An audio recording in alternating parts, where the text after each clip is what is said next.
அனைவருக்கும் வணக்கம். நம்ம இன்னைக்கு என்ன பார்க்க போறோம் அப்படின்னா 12ஆம் வகுப்புல இருக்க எல்லா இலக்கண குறிப்பும் இயல் 1ல இருந்து இயல் 8 வரையும் இருக்க எல்லா இலக்கண குறிப்பு தான் இன்னைக்கு பார்க்க போறோம். பார்க்கறதுக்கு முன்னாடி இதான் நம்ம சேனலுக்கு யாராச்சும் ஃபர்ஸ்ட் டைம் வந்திருக்கீங்க அப்படின்னா சப்ஸ்கிரைப் பண்ணல அப்படின்னா சப்ஸ்கிரைப் பண்ணிக்கோங்க. கூடவே லைக் பட்டனை மேஷ் பண்ணிடுங்க. ஃபர்ஸ்ட் நம்ம பார்க்க போற இலக்கண குறிப்பு என்ன அப்படின்னா பண்புத்தொகை. என்ன சார் பண்புத்தொகை அப்படின்னா பாருங்களேன். இப்போ பண்புத்தொகை என்பது ஆகிய என்னும் பண்பு உருபு மறைந்து நிற்க பண்பு பெயரோடு பண்பி பெயர் தொடர்வதாகும். இதை தான் என்ன சொல்றாங்க பண்பு தொகை அப்படின்னு சொல்றாங்க. இது எப்படிலாம் வரும்னு பாருங்களேன். வண்ணம், அதாவது ஒரு கலரை குறிக்கலாம். ஒரு கலர் குறிப்பிட்டு ஒரு கலரை குறிக்கலாம். இல்ல வடிவம், வட்டமா இருக்கலாம், சதுரமா இருக்கலாம், இல்ல முக்கோணமா இருக்கலாம். இந்த மாதிரி வடிவத்தை குறிக்கலாம். இல்ல அளவு சின்னதா இருக்கு, இல்ல இவ்வளவு பெருசா இருக்கு அப்படின்றத குறிக்கலாம். இல்ல சுவை, அது டேஸ்டா இருக்கு, இந்த மாதிரி குறிக்கலாம். நான் இந்த PDF அப்படின்றது நான் கீழே உங்களுக்கு கொடுக்க போறேன். யார் யாருக்கெல்லாம் வேணுமோ டிஸ்கிரிப்ஷன் லிங்க் இருக்கும், ரெஜிஸ்டர் பண்ணி நீங்க எடுத்துக்கலாம். ஓகேவா? யார் கடைசி வீடியோ பாக்குறீங்களோ அவங்களுக்கு தான் அந்த PDF. ஓகேவா? அதனால எல்லாரும் ஸ்கிப் பண்ணாம கடைசி வீடியோ பாருங்க. ஓகேவா? இப்போ பாருங்களேன், பண்பு தொகைன்றது எப்படி இருக்கு? வண்ணம், வடிவம், அளவு, சுவை, எண், குணம், இந்த மாதிரி விஷயத்தெல்லாம் வந்துச்சு அப்படின்னா அது பண்பு தொகை. இதை வச்சுதான் நம்ம எப்படி ஈஸியா பண்பு தொகை எப்படி அடையாளம் கண்டு அதை ஈஸியா ஆன்சர் பண்ணலாம். அதே மாதிரி எப்படி வரும்? மை விகுதி கெட்டிருக்கும். எப்படி இருக்கும்?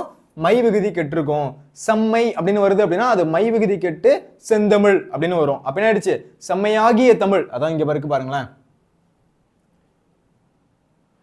செந்தமிழ்னு இருக்குன்னு வச்சுக்கோங்களேன். செம்மையாகிய தமிழ், செம்மையாகிய தமிழ் அப்படின்னு இருக்குன்னு வச்சுக்கோங்களேன். அதுல மை விகுதி கெட்டு ஆகிய என்னும் பண்பு உருபு மறைந்து, இந்த மாதிரி என்னது அந்த பண்பு உருபு மறைஞ்சிரும். என்னது? செம்மையாகிய தமிழ்னு இருக்கு. அதுல என்ன இருக்கு? மை விகுதி கெட்டுருச்சு. ஆகிய அப்படின்றத சோம உருபு, அந்த உருபு மறைஞ்சு நிற்க பண்பு பெயரோடு பண்பி பெயர் தொடர்வதாகும். அதுதான் என்னது? பண்பு தொகை. அதே மாதிரி எப்படி வரும்? வண்ணம், நிறம், அளவு, சுவை, எண், குணம், இந்த மாதிரி விஷயத்தெல்லாம் வந்துச்சுன்னா அதையும் பண்பு தொகை அப்படின்னு சொல்றாங்க. புரியுதா? பண்பு தொகைனா என்ன அப்படின்றது புரிய வருதா? நிறம், அளவு, சுவை, எண், குணம் அப்படின்ற மாதிரிலாம் வருது அப்படின்னா அது பண்பு தொகை. அதே மாதிரி மை விகுதி கெட்டு மறைந்து நிற்கும் ஆகிய அப்படின்ற உருபு என்னது? மறைந்து நிற்கும். அதுதான் என்ன சொல்றாங்க? பண்பு தொகை அப்படின்னு சொல்றாங்க. புரியுதா? ஓகேப்பா, பார்க்கலாமா?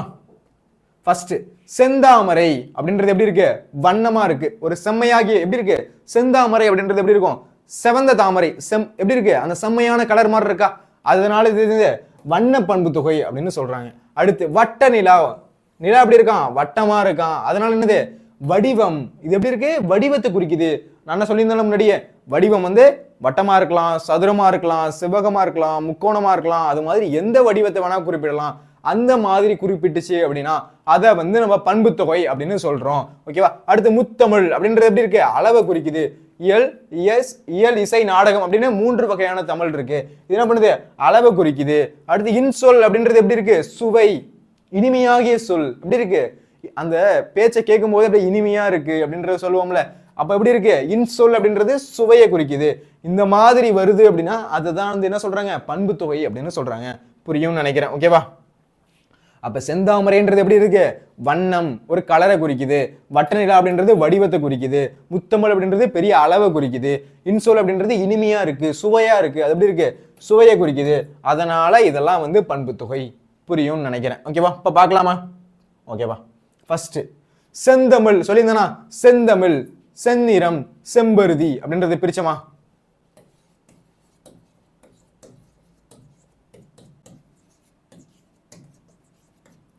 செம்மை பிளஸ் தமிழ், மை விகுதி கெட்டுருச்சு, செந்தமிழ் அப்படின்னு புணருது. அப்ப என்ன ஆயிடுச்சு? செம்மையாகிய தமிழ் அப்படின்னு வருது. இதுல ஆகிய அப்படின்றது மறைஞ்சிருக்கு. சோ இது என்னது? இதுதான் என்ன சொல்றாங்க? பண்பு தொகை அப்படின்னு சொல்றாங்க. நான் இவ்வளவுலாம் போட்டு குழப்பிக்க வேணாம் சார், சிம்பிளா சொல்லுங்க சார் எனக்கு பண்பு தொகை அப்படின்னா. பார்த்த உடனே எப்படி இருக்கும்?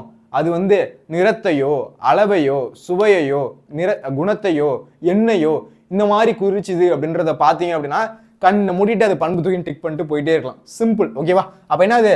செந்தமிழ் அப்படின்றது என்னது? ஒரு செம்மை நிறத்தை குறிக்குது. செந்நிறம் அப்படின்றது ஒரு செம்மையாகிய நிறத்தை குறிக்குது. அப்ப இது ஒரு பண்பு தொகை. செம்பருதி அப்படின்றதும் அதே மாதிரி குறிக்குது. அதனால இது பண்பு தொகை. புரிஞ்சிருச்சா? சிம்பிளா இருக்கா? எளிமையா இருக்கா உங்களுக்கு? ஓகேப்பா. அடுத்து சிவந்து அப்படின்றது ஏன் சார் வினையச்சம்? சாரி, வினையச்சம்னா என்ன சார் அப்படின்னா ஊ அல்லது ஈல முடியும். இந்த மாதிரி முடிஞ்சது அப்படின்னா அது வினையச்சம் அப்படின்னு சொல்றாங்க. சார் பெருசா போட்டு குழப்பாதீங்க சார், சிம்பிளா சொல்லுங்க சார், பார்த்த உடனே ஆன்சர் பண்ற மாதிரி அப்படின்னா இப்படிதான் ஊ அல்லது ஈ. ஓகேவா? இது என்னது? இதுதான் வந்து வினையச்சம் அப்படின்னு சொல்றாங்க. ஊ அல்லது ஈல முடியணும், அதான் என்ன சொல்றாங்க? வினையச்சம் அப்படின்னு சொல்றாங்க. சார் இது ஓகே. பெயரச்சம்னா என்ன சார் அப்படின்னா ஆல முடிஞ்சது அப்படின்னா அது பெயரச்சம். யார் யாரெல்லாம் வந்து பகுபத உறுப்பிலக்கணம் வீடியோ பார்த்தீங்களோ அவங்க எல்லாருக்கும் இது வந்து சப்ப மேட்ரு சால்ட் வாட்டர். ஓகேவா? ஏன்னா பகுபத உறுப்பிலக்கணமே படிச்சிட்டீங்க, இலக்கண உறுப்பு எந்த அளவுக்கு இருக்க போகுது, அதை விட இது ஈஸி தான். ஓகேவா? புரியுதா? அப்ப ஆல முடிஞ்சது அப்படின்னா அது வந்து பெயரச்சம், ஊ அல்லது ஈல முடிஞ்சது அப்படின்னா அது வந்து வினையச்சம். இந்த பாயிண்ட் புரியுதா எல்லாருக்கும்? ஓகேவா? அப்ப செந்தமிழ், செந்நிறம், செம்பருதி அப்படின்னு பிரிச்சோம். செந்தமிழ் அப்படின்றது என்னது? செம்மையாகிய தமிழ் அப்படின்னு இருந்துச்சு. ஆகிய அப்படின்ற உருபு மறைஞ்சிருந்துச்சு. மை விகுதி கெட்டிருந்துச்சு. நிறம், அளவு, சுவை, பண்பு, தொழில், குணம் இந்த மாதிரி வந்துச்சு அப்படின்னா அது என்ன சொல்றாங்க? அதுதான் வந்து பண்பு தொகை அப்படின்னு சொல்றாங்க. சிவந்து அப்படின்ற ஒரு வார்த்தையை பார்த்தோம், அது முடியும் போது எப்படி முடியுது? ஊ அல்லது ஈல முடிஞ்சுது, அதனால தூக்கி வினையச்சம் அப்படின்னு எழுதணும்.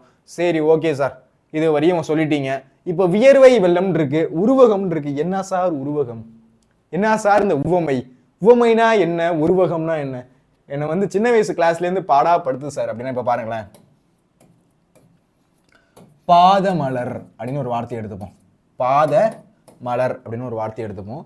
இது என்ன அப்படின்னா உவமை தொகை. ஏன் சார் இது உவமை தொகை அப்படின்னு பாருங்களேன். இது உவமை.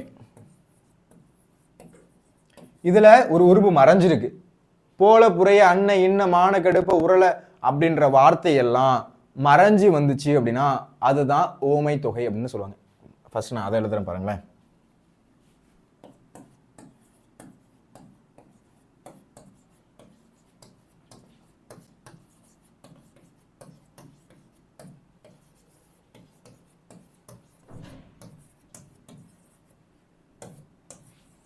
இன்னும் நிறைய இருக்கு, நான் இப்போதைக்கு இதை மட்டும் சொல்றேன். ஓகேவா?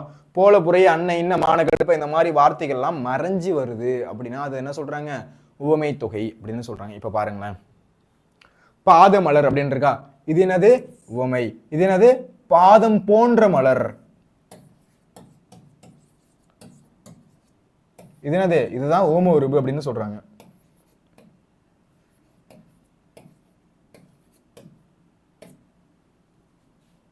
இதை நான் அழைச்சிடுறேன். ஓகேவா? இது என்னன்னு புரிஞ்சிருச்சா? போல, புறைய, அன்ன, இன்ன, மான, கடுப்பு அப்படின்றது ஓம உருபுகள். அது என்னது? அது மறைஞ்சு வந்துச்சு அப்படின்னா அதுதான் ஓமை, ஓமை தொகை அல்லது ஓமை அணி அப்படின்லாம் சொல்லுவாங்க. ஓகேவா? புரியுதா? அப்ப பாருங்களேன், பாத மலர் அப்படின்னு எடுத்துக்கிறோம்.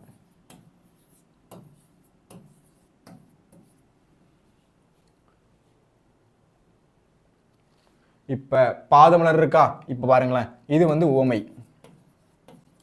இது என்ன ஆயிடுச்சு? ஓமைக்கப்படும் பொருள். இது என்னது? இது ஓமை. இது என்னது? ஓமைக்கப்படும் பொருள்.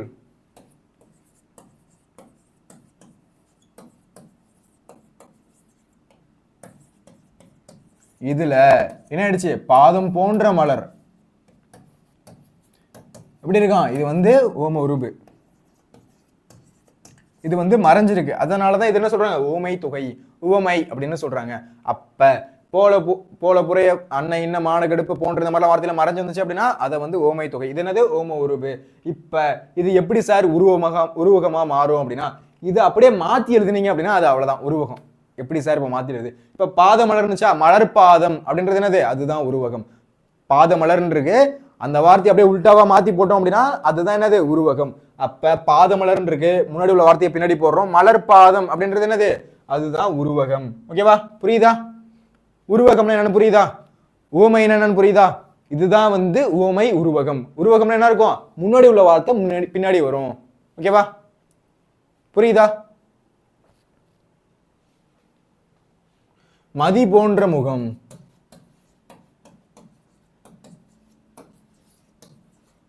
முகமதி. இது என்னது? இது உவமை. இதை உருவகமா மாத்தணும் அப்படின்னா வார்த்தையா தூக்கி போடணும், அவ்வளவுதான். முகமதி, முகமதி அவளது முகமாக அப்படின்னு ஒரு பாட்டுலாம் இருக்கா? ஓகேப்பா, புரியுதா? என்ன உருவகம் அப்படின்னா என்னது? அந்த வார்த்தை அப்படியே உல்டாவாகும், அதுதான் என்னது? உருவகம். ஓகேவா? அப்ப இங்க பாருங்களேன், வெள்ளம் போன்ற வியர்வை. வெள்ளம் எப்படி இருந்துச்சான்? அப்படியே வியர்வை வந்து வெள்ளம் மாதிரி இருந்துச்சு. அதுதான் வெள்ளம் போன்ற வியர்வை. அது எப்படி மாறி இருக்கு? வியர்வை வெள்ளம் அப்படின்னு மாறி இருக்கு. அதனால இது உருவகம். புரியுதா? என்ன சொல்ல வரேன்ட்டு ஈஸியா இருக்கா? என்னன்னு புரியுதா உங்களுக்கு? ஃபர்ஸ்ட் நம்ம பண்பு தொகை பார்த்தோம், அடுத்து வினையச்சம் பார்த்தோம், அதுக்கப்புறம் உருவகம் பார்க்கிறோம். அதுல என்ன சொல்லியிருந்தேன்? பாதமலர், பாதம் போன்ற, பாதம் எப்படி இருக்கும்? அப்படி மலர் மாதிரி இருக்கும் அப்படின்னு எக்ஸாம்பிள் சொல்றாங்க. அதுல பாதமலர்ல பாதம் போன்ற மலர்ல பாதம்ன்றது ஓமை, பின்னாடி வர்றது என்னது? ஓமைக்கப்படும் பொருள், நடுவில் இருக்கிறது ஓம உருபு. இந்த மாதிரி மறைஞ்சு வந்துச்சுன்னா அது ஓமை தொகை. உருவகம் அப்படின்றது வார்த்தை அப்படியே உல்டாவா மாறுனுச்சு அப்படின்னா அது உருவகம் அப்படின்னு சொல்றாங்க. அப்ப என்னது? மலர் பாதம் அப்படின்றது மாறுது. ஓகேவா? அதனது மதியை போன்ற முகம், முகமதி அப்படின்னு மாறுது. இதுதான் என்ன சொல்றாங்க? உருவகம் அப்படின்னு சொல்றாங்க. இங்க என்ன மாதிரி இருக்கு? வியர்வை வெள்ளம் அப்படின்னு மாறி இருக்கு. இது தானே உருவகம் அப்படின்னு சொல்றாங்க. அடுத்து முத்து முத்தாய் அப்படின்றது ஏன் சார் அடுக்கு தொடர்? ஃபர்ஸ்ட் அடுக்கு தொடர் என்ன அப்படின்னா பாருங்களேன். அடுக்கு தொடர் இரட்டை கிளவி ரெண்டுத்தையும் பாப்போமா? சும்மா அடுக்கு தொடர் இரட்டை கிளவி அப்படின்னு போடுறேன்.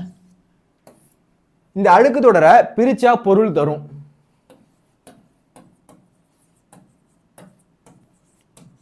இதை பிரிச்சா பொருள் தராது. இது 2ல இருந்து 4 முறை அடிக்க வரும். இது 2 வாட்டி மட்டும்தான் அடிக்க வரும். இப்போ எக்ஸாம்பிள் பாக்குறீங்களா? இது எக்ஸாம்பிளுக்கு அடுக்கு தொடர் சொல்ற பாருங்களேன். ஐயோ பாம்பு பாம்பு பாம்பு பாம்பு. என்னது? வார்த்தை எத்தனை வாட்டி வேணா அடிக்கிட்டே போகுது. 2ல இருந்து 4 வாட்டி வரை அடிக்கிட்டு போகும். ஐயோ பாம்பு பாம்பு பாம்பு அப்படின்லாம் சொல்றாம இது என்னது? இது அடுக்கு தொடர். இரட்டை கிளவி பாருங்களேன்.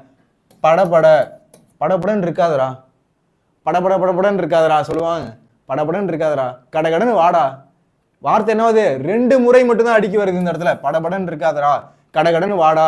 அப்ப என்னது? வார்த்தை 2 வாட்டி மட்டும்தான் அடிக்க வரும். ஆனா அடுக்கு தொடர்ல 2ல இருந்து 4 முறை வரை அடிக்க வரும். பாம்பு பாம்பு பாம்பு அப்படின்ற வார்த்தையில என்னது? அடுக்கிக்கிட்டே வருது,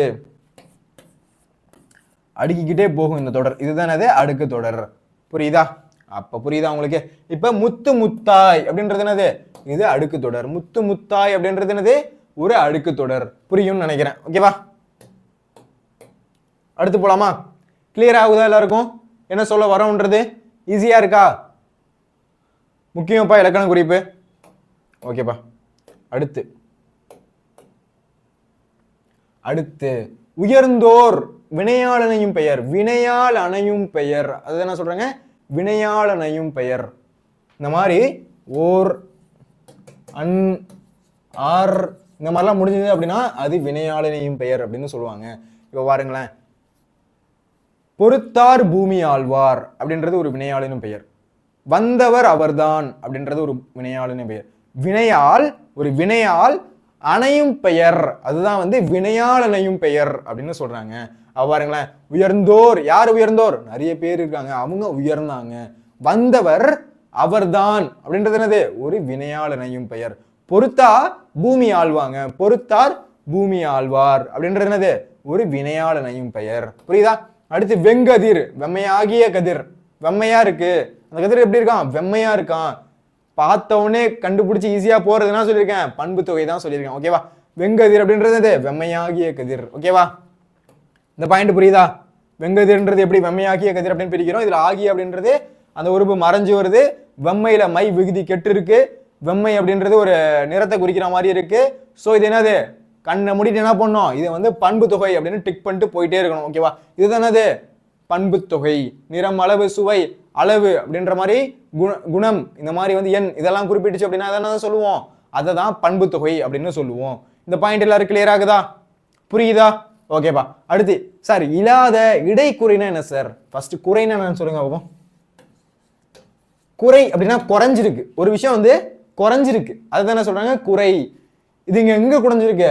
இடையில குறைஞ்சிருக்கு. எங்க குறைஞ்சிருக்கு? இடையில குறைஞ்சிருக்கு. இப்ப நமக்கு முன்னாடி வார்த்தையெல்லாம் எப்படி இருக்குன்னு பாருங்களேன். அகலமரம் இருந்திருக்கணும், ஆனா இப்ப எப்படி இருக்கு? ஆலமரம். என்ன இருக்கு? நடுவுல குறைஞ்சிருக்கு. இந்த மாதிரி நடுவுல குறைஞ்சி வந்துச்சுன்னா அதான் சொல்றாங்க இடைக்குறை அப்படின்னு சொல்றாங்க. முன்னாடி குறைஞ்சது அப்படின்னா அது முதற்குறை, கடைசியில குறைஞ்சது அப்படின்னா அது கடைக்குறை. அப்ப இல்லாத அப்படின்றது என்னது? இடைக்குறை. புரியுதா என்ன சொல்ல வரேன்ட்டு? சீக்காளிக்காய் அப்படின்றது இருக்கணும், ஆனா இப்ப எப்படி இருக்கு? சீக்காய் அப்படின்னு இருக்கு. சீக்காய், சீக்காயின்னு இருக்கு. நம்ம தலையில வச்சு குளிப்போம்ல, அது எப்படியா இருக்கு? சீக்காய் அப்படின்னு மாதிரி இருக்கு. ஈட்டுதல், கொடுத்தல் அப்படி இருக்கு. ஈட்டுதல் அப்படின்னு இருந்துச்சு, ஆனா இப்ப எப்படியா இருக்கு? ஈதல். அப்ப இந்த மாதிரி குறைஞ்சி வந்துச்சு அப்படின்னா அதுதான் என்ன சொல்றாங்க? குறை. அப்ப அது எங்க குறைஞ்சி வருதுன்றத பொறுத்தது என்னது? அது இடைக்குறையா இல்ல என்னது இடைக்குறையா இல்ல முதற்குறையா இல்ல கடைக்குறையா அப்படின்றத வச்சு அது என்ன அப்படின்றத சொல்லலாம். ஓகேவா? புரியுதா என்ன சொல்ல வரேன்ட்டு? அப்ப ஓர் அன் ஓர் அந்த மாதிரிலாம் முடியுது அப்படின்னா அது வினையாளின் பெயர். வெம்மையாகிய கதிர், அதுல ஆகிய அப்படின்ற உறுப்பு வந்து மறைஞ்சு வந்திருக்கு. வெம்மைன்றதுல மை விகுதி கெட்டிருக்கு. இந்த மாதிரி வந்துச்சு அதுனா பண்பு தொகை. நிறம், அளவு, சுவை, எண், குணம் இந்த மாதிரிலாம் வந்துச்சு அப்படின்னா அதை பண்பு தொகை. அது என்னது? குறை அப்படின்னா குறைஞ்சிருக்கு. இடையில குறைஞ்சது அப்படின்னா இடைக்குறை. ஃபர்ஸ்ட்ல குறைஞ்சது அப்படின்னா அது என்னது? முதற்குறை. கடைசியில குறைஞ்சது அப்படின்னா அது கடைக்குறை. இந்த மாதிரி குறைஞ்சது அப்படின்னா அதை குறைன்னு சொல்றாங்க. இது இடையில குறைஞ்சதுனால இது இடைக்குறை. புரியுதா? அடுத்து சொல்லிசை அளபடை. சார் சொல்லிசை அளபடைனா என்ன சார் அப்படின்றத பார்க்கலாம். ஓகேவா? அளபடைனா ஒன்றும் இல்லை, நெட்டெழுத்துக்கு இலமான அதோட குற்றெழுத்து ஒன்று அதன் பின்னால வந்து வரும். அதை என்ன சொல்றாங்க? அளபடை அப்படின்னு சொல்றாங்க. இதுல சொல்லிசை அளபடை என்னன்னு பார்க்கலாம் பாருங்களேன். செய்யுளில் ஒரு பெயர் சொல் எச்ச சொல்லாக திரிந்து, செய்யுள்ள ஒரு பெயர் சொல் எச்ச சொல்லாக திரிந்து அளவெடுப்பது சொல்லிசை அளபடை. இப்ப பாருங்களேன், உரணசை உள்ளம், இதுல இந்த ஈய விட்டுருங்களேன், இந்த ஈய வந்து மறைச்சுக்கோங்க. உரணசை உள்ளம் துணையாக சென்றால் வரணசி இன்னும் முளையன் அப்படி இருந்திருக்கலாம். ஆனா உரணசி உள்ளம் துணையாக சென்றார் வரணசி இன்னும் முளையன் அப்படின்னு இருக்கு. அதாவது நசை அப்படின்னா என்ன பொருள்? விருப்பம். நசை அப்படின்னா என்ன பொருள் அப்படின்னா விருப்பம் அப்படின்றது பொருள். ஓகேவா? அப்ப நசை அப்படின்னா விருப்பம் இருந்திருக்கலாம். நசையி அப்படின்றதுனால என்ன ஆயிடுச்சு? அது விரும்பி அப்படின்ற பொருள் தருவதற்காக நசையை அளவெடுத்து பெயர் சொல் வினையச்சமா, அது ஒரு பெயர் சொல் என்ன ஆயிடுச்சு? வினையச்சமா தெரிஞ்சிருச்சு. புரியுதா? நசை அப்படின்றது என்னது? ஐ விகுதி வருதா? ஐ விகுதி என்ன? அல்லு, தல்லு, அம்மு, ஐயு, கை, ஊ, பூதி இந்த மாதிரி வந்துச்சு. என்ன சொல்லியிருக்கேன்? அதை வந்து பெயர் சொல், அது பெயரச்சம், பெயர் சொல் அந்த மாதிரி வருமா? அது என்ன இருக்கு? ஒரு பெயர் சொல் வினையச்சமா மாறுது. ஊ அல்லது ஈல முடிஞ்சானது அது வினையச்சம் அப்படின்னு சொல்லியிருக்கணும். அப்ப பெயர் சொல் வினையச்சமா மாறி இருக்கு. அதனால இது என்ன சொல்றாங்க? சொல்லிசை அளபடை. அந்த மாதிரி இருந்து திருந்துச்சு, அந்த மாதிரி வந்து மாறுனுச்சு அப்படின்னா அது என்னதான் சொல்றாங்க? அதுதான் சொல்லிசை அளபடை. இப்ப என்னது? உரணசை உள்ளம் துணையாக சென்றார் வரணசை இன்னும் முளையன் அப்படின்னு இருந்திருக்கலாம். நசை அப்படின்னா விருப்பம். ஆனா அங்க வந்து விரும்பி அப்படின்ற பொருள் தருவதற்காக நசையி அப்படின்னு அளபெடுத்துச்சு. அதனாலதான் இது என்னது? சொல்லிசை அளபடை. இந்த பாயிண்ட் கிளியர் ஆகுது எல்லாருக்கும்? என்ன ஆயிடுச்சு? பெயர் சொல் வினையச்சமா மாறுனுச்சு. ஓகேவா? அதனால அது என்னது? சொல்லிசை அளபடை. எல்லாருக்கும் புரியுதா சொல்லிசை அளபடை என்னன்ட்டு? அளபடை என்னது? ஒரு நெட்டெழுத்துக்கு அதற்கு இனமான குற்றெழுத்து ஒன்று அளபெடுப்பது அளபடை. அப்ப என்ன இருக்கு? ஒரு குற்றெழுத்து ஒன்று வந்து பின்னாடி என்ன இருக்கு? அளவெடுத்துட்டு இருக்கா. அது என்னது? ஒரு உயிரெழுத்து வந்து பின்னாடி அளவெடுத்துட்டு இருக்கா. அதுதான் என்ன சொல்றாங்க? அளபடை அப்படின்னு சொல்றாங்க. இதுல நசை அப்படின்னா விருப்பம் இருந்திருக்கணும். ஆனா நசை அப்படின்னு மாறி அது விரும்பி அப்படின்னு ஒரு பொருள் தரத்துக்காக பெயர் சொல் வினையச்சமா மாறி இருக்கு. அதை தான் வந்து என்ன சொல்றாங்க? சொல்லிசை அளபடை அப்படின்னு சொல்றாங்க. இந்த பாயிண்ட் எல்லாருக்கும் கிளியர் ஆகுதா? ஓகேப்பா. ஓகே, அடுத்து பார்க்கலாம். ஃபர்ஸ்ட் வலை அப்படின்றது என்னது? சொல்லிசை அளபடை. இப்பதான் பார்த்தோம். வலை அப்படின்னு இருந்திருக்கலாம். அது என்னது? ஒரு பொருள் தருவதற்காக வலையி அப்படின்னு மாறுது. அதனால என்னது? அது சொல்லிசை அளபடை. பொய்யா அப்படின்றது ஏன் சார் இருக்கட்டும் பெயரச்சம். பாருங்களேன், பொய்யா எதுல முடியுது? ஆல முடிச்சுதா? ஆன வந்துச்சுன்னா என்னது? அது பெயரச்சம். பொய்யா அப்படின்றது என்னது? ஆல முடிஞ்சிருக்கு, அதனால இது பெயரச்சம். மீதி இது ரெண்டும் தான் இருக்கு. இப்ப இது ரெண்டுத்தையும் தான் சால்வ் பண்ணணும். பாருங்களேன், என்னது? பொய்யா அப்படின்றது என்னது? எதிரா இருக்கு. பொய் பேசல அப்படின்றது எப்படி இருக்கு? பொய்யா அப்படின்றது எதிரா இருக்கு. ஓதிலா அப்படின்றது என்னது? எப்படி இருக்கு? எதிர்மறையா இருக்கு. இதுல என்ன இருக்கு? ஈறு கெட்டு இருக்கு. அதனால ஈறு கெட்ட எதிர்மறை பெயரச்சம். இந்த பாயிண்ட் புரியுதா இருக்கும்? எப்படி வந்துச்சு அப்படின்றது? இதனாலதான் என்ன சொல்றாங்க? ஈறு கெட்ட எதிர்மறை பெயரச்சம் அப்படின்னு சொல்றாங்க. இந்த பாயிண்ட் எல்லாருக்கும் புரியுதா? வலை அப்படின்றது எப்படி இருந்திருக்கலாம்? அது ஒரு பொருள் தரத்துக்காக வலையி அப்படின்னு மாறி இருக்கு. அதனால அது சொல்லிசை அளபடை. பொய்யா அப்படின்றது ஆல முடிஞ்சிருக்கு. அதனால அது என்னது? பெயரச்சம். எப்படி இருக்கு? எதிரா இருக்கு. அதனால எதிர்மறை. அடுத்து என்னது? ஈறு கெட்டிருக்கிறதுனால ஈறு கெட்ட எதிர்மறை பெயரச்சம். ஓகேவா? அடுத்து புதுப்பெயல் கொடுங்கோல் அப்படின்றது என்னது? பண்பு தொகை. முன்னாடியே உங்களுக்கு சொல்லியிருக்கேன். என்னது? நிறம், அளவு, சுவை, குணம், எண் இந்த மாதிரி வந்துச்சு அப்படின்னா அதை வந்து என்ன சொல்றாங்க? பண்பு தொகை அப்படின்னு சொல்றாங்க. ஓகேவா? அதனாலதான் இது பண்பு தொகை. புரியும்னு நினைக்கிறேன். ஓகேவா? அடுத்து உளது அப்படின்றது முன்னாடியே உங்களுக்கு சொல்லிட்டேன். இடைக்குறை அப்படின்னா என்ன அப்படின்றது என்ன? இடைக்குறைனா குறைஞ்சிருக்கு. ஒரு விஷயம் குறைஞ்சிருக்கு. அகல மரம் இருந்துச்சு, ஆனா இப்ப எப்படி மாறி இருக்கு? ஆலமரம் அப்படின்றது குறைஞ்சி எப்படியா இருக்கு?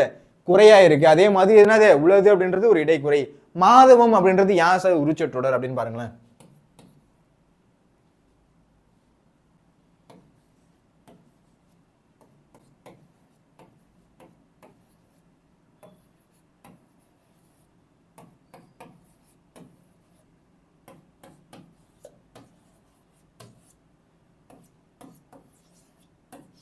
இந்த வார்த்தையெல்லாம் ஸ்கிரீன்ஷாட் எடுக்கிறதுனால கூட ஸ்கிரீன்ஷாட் எடுத்துக்கோங்க, இல்லைனா வந்து நோட்ல எழுதிக்கோங்க. ஓகேவா?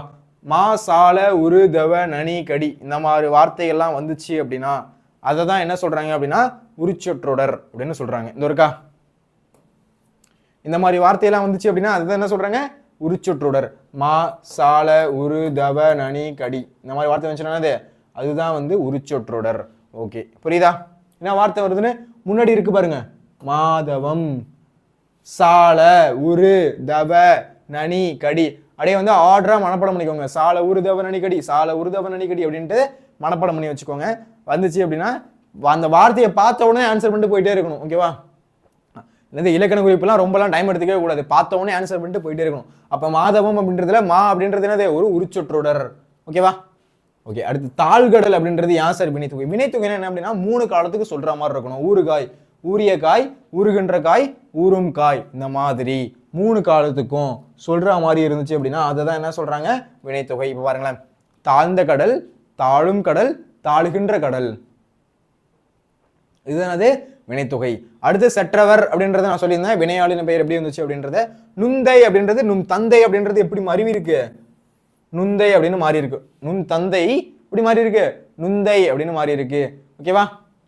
மருவு என்ன அப்படின்னு என்னது கும்பகோணம் அப்படின்றது எப்படி மாறுது குடந்தை. தஞ்சாவூர் அப்படின்றது எப்படி மாறுது தஞ்சை. தஞ்சாவூர் எப்படி மாறுது தஞ்சை. திருநெல்வேலி அப்படின்றது எப்படி மாறுது நெல்லை. புரியுது எப்படி மாறுது அப்படின்றது? ஓகேப்பா, இதை தான் என்ன சொல்றாங்க மருவு அப்படின்னு சொல்றாங்க. மருவி இருக்கு, ஊரோட பேர் வந்து மருவிடுச்சு, அதை என்ன சொல்றாங்க மருவு அப்படின்னு சொல்றாங்க. அப்ப உளது அப்படின்றது இடைக்குறை, சால உருதவன் அணிக்கடி அப்படின்றது உரிச்சொற்றொடர், தாழ்கடல் அப்படின்றது என்னது வினைத்தொகை. 3 காலத்துக்கு உணர்த்துச்சு அப்படின்னா அது என்ன சொல்றாங்க அதுதான் வந்து வினைத்தொகை அப்படின்னு சொல்றாங்க. சற்றவர் அப்படின்றது வினையாளினை பெயர், வந்தவர் அவர்தான், பொறுத்தவர் பூமி ஆர்வார், அரு அண்ணு ஓர் இந்த மாதிரிலாம் முடிஞ்சது அப்படின்னா அது வினையாளினை பெயர். அது மருவிடுச்சு அப்படின்னா அது மருவுன்னு சொல்றாங்க. நும் தந்தை என்பதன் மருவு அப்படின்றதுதான் நுந்தை அப்படின்றது மாறி இருக்கு. இதுதான் என்ன சொல்றாங்க மருவு அப்படின்றத இலக்கண குறிப்பா சொல்றாங்க. புரியுதா? ஈஸியா இருக்கா? ஓகேப்பா, அடுத்து பார்க்கலாமா? அடுத்து செய்யுளிசை அளபடை. செய்யுளிசை அளபடை என்ன இருக்குன்னு பாருங்களேன். இப்ப இது முன்னாடி பார்த்தோம்னா சொல்லிசை அளபடை பார்த்தோம். இதுல செய்யுளிசை அளபடை என்னன்னு பாருங்களேன்.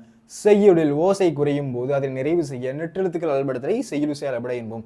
இதனை இசை நிறை அளபடை என்னும் கூறுவர். செய்யுள்ள ஓசை சவுண்டு வந்து ஏதாச்சும் கம்மியாகுது, ஒரு வந்து சவுண்டு ப்ராப்பரா இல்லை அப்படின்னா என்ன பண்ணுவாங்களாம், அதை நிறைவு செய்யறதுக்காக நெட்டெழுத்துக்களை வந்து அளபெடுப்பாங்களாம். என்ன பண்ணுவாங்களாம் நெட்டெழுத்துக்களை அளபெடுப்பாங்களாம். அதுதான் என்ன சொல்றாங்க செய்யுளிசை அளபடை. இப்போ அதுக்கு எக்ஸாம்பிள் கீழே இருக்கு பாருங்களேன். மொழி முதல் ஓதல் வேண்டும், நெட்டெழுத்து அளபெற்றிருக்கா. உரா அர், படா அறை, படா ஆ பறை அப்படின்றது எப்படி இருக்கு, இது முதல்ல வந்திருக்கிறதுனால மொழி முதல், இடையில வந்திருக்கிறதுனால மொழி இடை, மொழி இறுதியில வந்திருக்கிறதுனால மொழி இறுதி. புரியுது எல்லாருக்கும் இந்த பாயிண்ட் எப்படி வருது அப்படின்றது? செய்யல ஓசை குறையும் போது அதை நிறைவு செய்யறதுக்காக நெட்டெழுத்துக்கள் அளபெடுத்ததான் என்ன சொல்றாங்க செய்யுளிசை அளபடை. அதுக்கு இன்னொரு பேர் இருக்கு இசை நிறை அளபடை அப்படின்னு ஒரு பேர் இருக்கு. அப்போ ஓதல் வேண்டும் அப்படின்றது மொழி முதல், உராறு குறுநோய் அப்படின்றது மொழி இடை, அடுத்து நல்ல படாப்பறை அப்படின்றது மொழி இறுதி. இந்த மாதிரி வந்துச்சு அப்படின்னா அதுதான் என்ன சொல்றாங்க இன்னிசை அளபடை. அடுத்து செய்யுளிசை இசை நிறை அளபடை, செய்யுளிசை அளபடை அப்படின்னு சொல்றாங்க. புரியுதா? ஒரு வாட்டி நீங்களும் ஒரு வாட்டி படிங்க பார்ப்போம். செய்யுள்ள ஓசை வந்து சவுண்டு கம்மியாகுது, அதை வந்து என்ன பண்றாங்க அதை காம்பன்சேட் பண்றாங்க, அதை வந்து நிறைவு செய்யறதுக்காக என்ன பண்றாங்க நெட்டெழுத்துக்களை அளபெடுக்க வைக்கிறாங்க. அதுதான் என்ன சொல்றாங்க செய்யுளிசை அளபடை. அதுக்கு இன்னொரு பேர் இருக்கு, அதுதான் இசை நிறை அளபடை. அப்ப ஓதல் வேண்டும் அப்படின்றது மொழி முதல், உராறு குறுநோய் மொழி இடை, நல்ல படாப்பறை அப்படின்றது மொழி இறுதி. செய்யுள்ள சவுண்டு வந்து கம்மியாகாம இருக்கிறதுக்கு ஒரு வார்த்தையை சேர்க்கிறோம், ஒரு எழுத்தை செய்கிறாங்க. அந்த எழுத்து என்ன எழுத்து இருக்கு, அது வந்து நெட்டெழுத்தா இருக்கு. புரியுதா அப்படி வருதுன்ட்டு? இதை என்ன சொல்றாங்க இசை நிறை அளபடை. செய்யுளிசை அளபடை என்ன பேர் என்ன இசை நிறை அளபடை அப்படின்னு சொல்றாங்க. புரியுதா? அடுத்து இப்ப பாருங்களேன், வயங்கு மொழி வினைத்தொகை சொல்லுங்களேன். வயங்கிய மொழி, வயங்குகின்ற மொழி, வயங்கும் மொழி, அவ்வளவுதான். ஒரு வார்த்தை இருக்கு, அதை 3 காலத்துக்கு சொல்லி பாக்குறீங்க, 3 காலத்துக்கு அதை சொல்ல முடியுது அப்படின்னா அதுதான் வினைத்தொகை. 3 காலத்துக்கு சொல்ல முடியுது அப்படின்னா அதுதான் வினைத்தொகை. ஓகேவா? 3 காலத்துக்கு வரும். ஓகேவா? அது என்னது? காலம் கடந்த பெயரெச்சம்.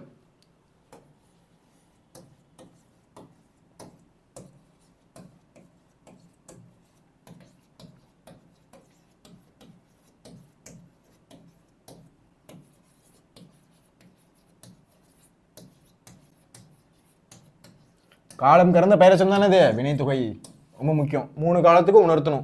அதுதானே அது வினைத்தொகை அப்படின்னு சொல்றாங்க. ஓகேவா? அப்ப என்னது? வயங்கும் மொழி, வயங்கிய மொழி, வயங்குகின்ற மொழி, வயங்கும் மொழி, இந்த மாதிரி 3 காலத்துக்கு வந்துச்சு அப்படின்னா அதுதான் வினைத்தொகை. அடையா அப்படின்றது நான் உங்களுக்கே சொல்லியிருந்தேன். முன்னாடி என்னது? ஈறுகட்டு எதிர்மறை பெயரெச்சம். அடையா முடியுதா? புரிஞ்சிருச்சு. எப்படி இருக்கு? ஈறுகட்டு இருக்கா? எதிர்மறையா இருக்கா? நான் அந்த இடத்த வந்து அடையல, இன்னும் அடையல. அடையா அப்படின்றது என்னது? ஈறுகட்டு எதிர்மறை பெயரெச்சம். ஓகே சார், இது எனக்கு புரிஞ்சிருச்சு சார் அப்படின்னு சொல்றீங்களா சில பேர்? ஓகேப்பா, இது புரிஞ்சிருச்சா? இதுக்கப்புறம் 3 விஷயம் இருக்கு. என்ன சார் 3 விஷயம் அப்படின்னா பாருங்களேன்.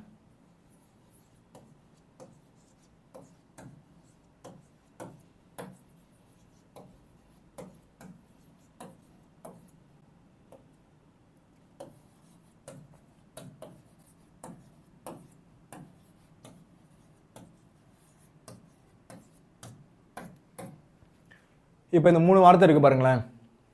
இரவு பகல் அப்படின்னு இருக்கு. இரவும் பகலும் அப்படின்னு விரிஞ்சு வரணும். ஆனா இரவு பகல் அப்படின்னு பிரிஞ்சு வந்திருக்கு. இதுல விகுதி மறைஞ்சு வந்திருக்கு. அதனால இது என்னது? உண்மை தொகை.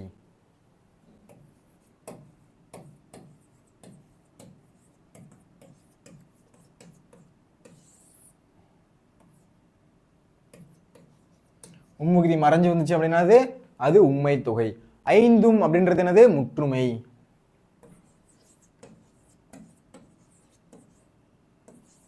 இந்த மாதிரி விகுதி முடிஞ்சிருச்சு, அந்த வினை முடிஞ்சிருக்கு அப்படின்னா அது என்ன சொல்றாங்க? அதுதான் முற்றுமை அப்படின்னு சொல்றாங்க. அறிவும் புகழும் விகுதி 2 இடத்துல வருது. விகுதி என்ன பண்ணுது? விகுதி 2 இடத்துல வருது அப்படின்னா அது என்ன சொல்றாங்க? விகுதி 2 இடத்துல இருந்தா அது என்னது? அதுதான் வந்து எண்ணுமை.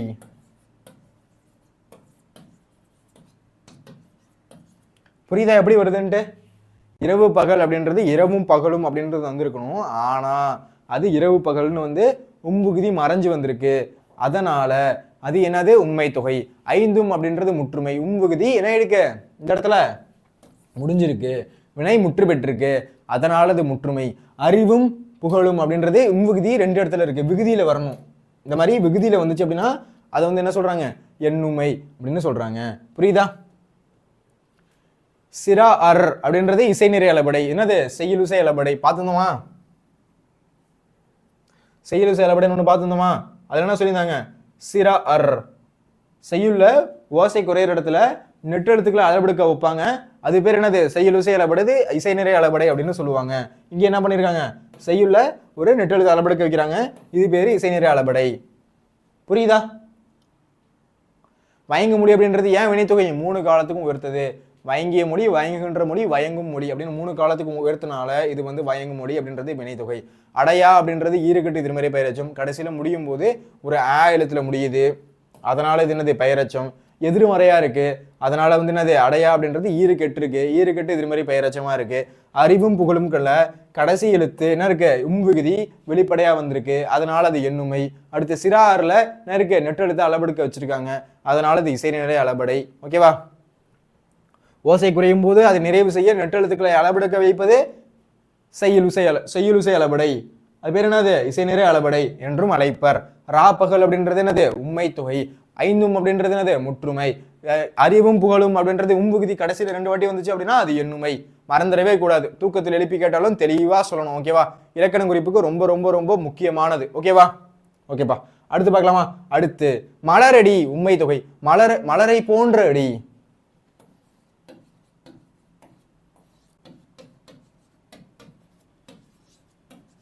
என்னது? மலரை போன்ற அடி அப்படின்றது உருவு மறைஞ்சு வந்திருக்கு. அதை மறைஞ்சு வந்துச்சுன்னா என்னது? அதுதானே சொல்றாங்க உண்மை தொகை.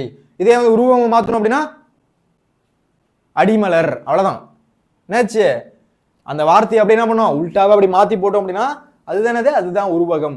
அப்படியே இருக்க வார்த்தையை அப்படி மாத்தி போட்டோம் அப்படின்னா அது உருவகம். ஓகேவா? கிளியர் ஆகுதா? ஓகேப்பா. அப்ப மலரடி அப்படின்றது என்னது?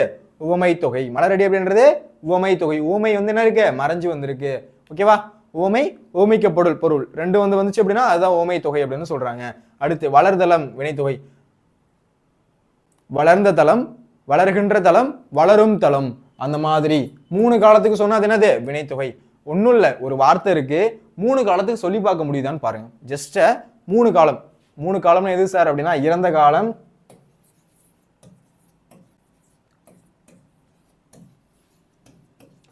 நிகழ்காலம், எதிர்காலம்.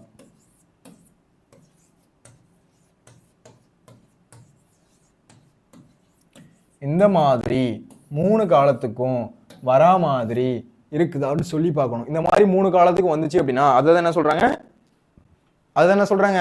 அதை தான் வந்து வினைத்தொகை அப்படின்னு சொல்றாங்க. வளர்ந்த தலம், வளர்கின்ற தலம், வளரும் தலம். புரியுதா எப்படி வருதுன்ட்டு? பண்பு தொகை எப்படி வருதுன்னு புரியுதா? சாரி, வினைத்தொகை எப்படி வருதுன்னு புரியுதா? ஓகேப்பா. அடுத்து மாமயிலை அப்படின்றது நான் முன்னாடியே சொல்லியிருந்தேன். மா, சால, உரு, தவ, நனி, கடி, இந்த மாதிரி வார்த்தை எல்லாம் வருதா? எதுக்கு சார் 2 வாட்டி எழுதி காமிக்கிறீங்க அப்படின்னா அப்பதான் மனப்படம் ஆகும். ஓகேவா? நீங்களும் சொல்லி பார்க்கணும், நீங்களும் நோட்ல எழுதி வைக்கணும், ஸ்கிரீன்ஷாட் எடுக்கணும், எல்லாமே பண்ணணும். சரியா? சால, உரு, மா, சால, உரு, தவ, நனி, கடி, இந்த மாதிரி வார்த்தைலாம் வந்துச்சு அப்படின்னா என்னது? அதுதான் வந்து உரிச்சொற்றொடர். அது என்னது? உரிச்சொற்றொடர். மாமயிலை அப்படின்றது என்னது? உரிச்சொற்றொடர். இதை பார்த்தா டக்குன்னு போட்டே போயிட்டே இருக்கணும். ஓகேவா? கிளியர் ஆகுதா? மலரடின்றது என்னது? ஓமை தொகை. மலரடின்றது ஓமை தொகை. வளர்தலம் அப்படின்றது வினைத்தொகை. மாமயிலை அப்படின்றது உரிச்சொற்றொடர். மாமயிலை அப்படின்றது உரிச்சொற்றொடர். ஓகேவா? அடுத்து போலாமா? அடுத்து பெருங்கடல். பெருங்கடல் எப்படி இருக்கு? அளவு. கடல் வந்து சின்னதா இல்ல, எப்படி இருக்கு? பெருங்கடல், பெருசா இருக்கு கடல். கடல் எப்படி இருக்கு? பெரிய கடல். எப்படி இருக்கு? அளவை குறிப்பிட்டுருச்சு. அளவை குறிப்பிட்ட என்னது? அது பண்பு தொகை. அவ்வளவுதான். என்னது? ஈஸியா பார்த்தவனே ஆன்சர் பண்ணிட்டு போயிட்டே இருக்கலாம். அளவை குறிப்பிட்டிருக்கு, நிறத்தை குறிப்பிட்டிருக்கா, அளவை குறிப்பிட்டிருக்கா, சுவையை குறிப்பிட்டிருக்கா, வண்ணத்தை குறிப்பிட்டிருக்கா, என்ன குறிப்பிடுதா, குணத்தை குறிப்பிடுதா அப்படின்னு பார்த்தீங்க அப்படின்னா பார்த்த உடனே ஆன்சர் பண்ணிட்டு போயிட்டே இருக்கலாம் இந்த மாதிரி கொஸ்டின்ஸ்க்குலாம். அப்போ அது ஓகேவா? அப்போ என்னது? பெருங்கடல் அப்படின்றது என்னது? அளவு குறிப்பிட்டிருக்கு. பெரிய கடல் அந்த மாதிரி குறிப்பிட்டிருக்கு. ஸோ இது என்னது? இது வந்து ஒரு பண்பு தொகை. அடுத்து உலாது அப்படின்றது என்னது? செய்யுள் விசை அளபடை. என்னது? உலா. குற்றெழுத்து வந்து என்ன இருக்கு? நெட்டெழுத்து வந்து அளபெடுக்க வச்சிருக்காங்க. அதனால என்னது? இது செய்யுள் விசை அளபடை. ஓகேவா? புரியுதா? அடுத்து வெறி அப்படின்றது என்னது? சொல்லிசை அளபடை. வெறின்றது என்னது? சொல்லிசை அளபடை. நசை, நசைனா விருப்பம், ஆனா இந்த வார்த்தையை சேர்த்து விரும்பி அப்படின்னு மாத்திருக்காங்க இனிய ஓசைக்காக. அதனால என்னது? இது இதுதான் வந்து சொல்லிசை அளபடை. புரியுதா என்ன சொல்ல வரேன்ட்டு? கிளியர் ஆகுதா? செயலு செலபடை இன்னொரு பேர் என்ன? இசை நிறை அளபடை அப்படின்னு சொல்லுவாங்க. செயலு செலபடைக்கு இன்னொரு பேர் என்ன? இசை நிறை அளபடை. இந்த இருக்கு பாருங்க. இந்த பிடிஎஃப் அப்படின்றது கீழே தரேன்ப்பா, நீங்க ஒரு வாட்டி படிச்சுக்கலாம். ஓகேவா? இந்த பிடிஎஃப் அப்படின்றது நான் கீழே தரேன், லிங்கா கொடுக்குறேன், டவுன்லோட் பண்ணிக்கலாம். ஓகேவா? என்ன சொல்ல வரன்றது புரியுதா? அப்ப வெறி அப்படின்றது எப்படி இருக்கு? நசை அப்படின்றது விருப்பம், ஆனா நசை அப்படின்னு சேர்த்து விருப்பத்தை வந்து விரும்பியா மாத்திட்டாங்க. அந்த மாதிரி மாத்தினதுனால அது என்னது? சொல்லிசை அளபடை. ஓகேவா? அப்ப அது என்னது? உலாதுன்றது செய்யுள்ள ஓசை குறையும் போது நெட்டெழுத்தை வந்து அளபெடுக்க வைக்கிறாங்க. அதுதான் என்னது? செய்யுள் இசை அளபடை அல்லது இசை நிறை அளபடை. அந்த ஓசையை வந்து குறைய வைக்காம இருக்கணும் அப்படின்றதுக்கு என்ன பண்றாங்க? நல்ல படாப்பறை அப்படின்ற வார்த்தையெல்லாம் உள்ள வந்து சேர்க்கிறாங்களா? அதுதான் என்னது? செய்யுள் இசை அளபடை அல்லது இசை நிறை அளபடை. புரியும்னு நினைக்கிறேன். ஓகேவா? அடுத்து போலாமா? ஆடலும் பாடலும் அப்படின்றது எண்ணுமை. என்ன ஆயிடுச்சு? உம்விகுதி கடைசியில வந்து என்ன இருக்கு? 2 இடத்துலயும் வந்திருக்கு. ஒன்றும் இல்லை, உம்விகுதி 2 இடத்துல வந்துச்சு அப்படின்னா அதுதான் எண்ணுமை. அதே மறைஞ்சு வந்துச்சு அப்படின்னா அது வந்து உண்மை தொகை. அடுத்து என்னது? ஒரு இடத்துல மட்டும் வந்து முழுமை பெற்றிருக்கு அப்படின்னா அது முற்றுமை. ஓகேவா? ஈஸியா இருக்கா? அடுத்து தொல்நெறி தொன்மையை பத்தி குறிப்பிடுது, ரொம்ப பழமையை பத்தி குறிப்பிடுது. அது என்னது? பண்பு தொகை. ஓகேவா? அவ்வளவுதான். அடுத்து நகை, அழுகை, இளிவரல், மருட்கை, அச்சம், பெருமிதம், அடுத்து என்னது? வெகுளி, உவகை, இதெல்லாம் தொழிற்பெயர்கள். இப்ப பாருங்களேன்.